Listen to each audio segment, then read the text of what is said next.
तर माझा मंत्री महोदयांना एक स्पेसिफिक प्रश्न असा आहे. मंत्री महोदय, आपण सांगितलं की जवळजवळ 12,733 ह्या प्री प्रायमरी प्रायव्हेट स्कूल्स आहेत. एकीकडे आपण हे पाहतो, दुसरीकडे आपल्या राज्य शासनाच्या जवळ 1,10,000 अंगणवाडी आहेत आणि त्या सिमिलर आहेत. या अंगणवाडीत काम करणाऱ्या सेविकांच्या पगाराची काय परिस्थिती आहे तुम्हाला आम्हाला सर्वांना ज्ञात आहे. बिचाऱ्या कायम आंदोलन करत असतात. पण ह्या प्री स्कूलची फी जर पाहिली अध्यक्ष महोदय तर ह्या फीला कुठेही मॉनिटरिंग नाही, कारण याचं रजिस्ट्रेशनच आपल्याकडे होत नाही. दुसरं, आता आपण बोलताना सांगितलं की आम्ही एंट्रन्स परीक्षेवरती बंधनं आणणार आहोत. अध्यक्ष महोदय, या राज्यातल्या सगळ्या प्रायव्हेट स्कूल्स त्यांच्याकडे बालवाडीपासून एंट्रन्स परीक्षा आहे आणि अलीकडच्या परिस्थितीला ते विद्यार्थीच नाही तर पालकांच्या सुद्धा एंट्रन्स परीक्षा त्यांना द्यावे लागतात. माझी 4.5 वर्षाची मुलगी आहे, ती आता प्री स्कूलमध्ये जाते, प्रायव्हेट स्कूलमध्ये जाते. आज तिला अल्फाबेट्स वाचता येतात, नंबर्स वाचता येतात, वर्ड सुद्धा वाचायला ते शिकवतात आहेत. इतकं शिक्षण जर प्री स्कूल प्रायव्हेटमध्ये देतात तर आपण शासकीय अंगणवाड्यांसाठी काही नियम ह्या संदर्भातले आणणार आहोत का? कारण ही स्पर्धेमध्ये खूप मोठी डिस्पॅरिटी होते.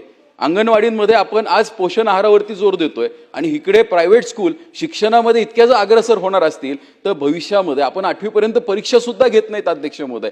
तर याच्यावरती आपल्याला खऱ्या अर्थाने कुठेतरी मॉनिटरिंग आणावं लागणार आहे. एक तर डिस्पॅरिटी कंट्रोल करायची, म्हणजे याचा अर्थ असा नाही की प्रायव्हेटची क्वालिटी खाली आणायची आहे. आपण आपली अपग्रेड करू शकतो का, किंवा हे मॉनिटरिंग कशा पद्धतीने करता येईल? कारण मुलांवरती जो पियर प्रेशर तयार होतोय, आज 6वीचं आपण पहिल्या वर्षाचं ऍडमिशन प्रोसेस ठेवली आहे फर्स्ट स्टँडर्डचं, पण अनेक जे IB स्कूल्स आहेत तिथे आजही फर्स्ट इयरचं पहिलीचं ऍडमिशन हे 6 वर्षाचा राज्य शासनाचा आणि केंद्र सरकारचा नियम अजूनही पाळला जात नाही. हे सुद्धा काही अनुभव पाहायला मिळतात. त्याचं कारण असं आहे की आता मदर टॉडलर्सपासून प्री स्कूल सुरू होतात. माझी आपल्या मार्फत मंत्री महोदयांना विनंती आहे की हा नियम आपण जो आणणार आहोत रजिस्ट्रेशनचा, हा लवकरात लवकर म्हणजे कधीपर्यंत आणणार आहोत?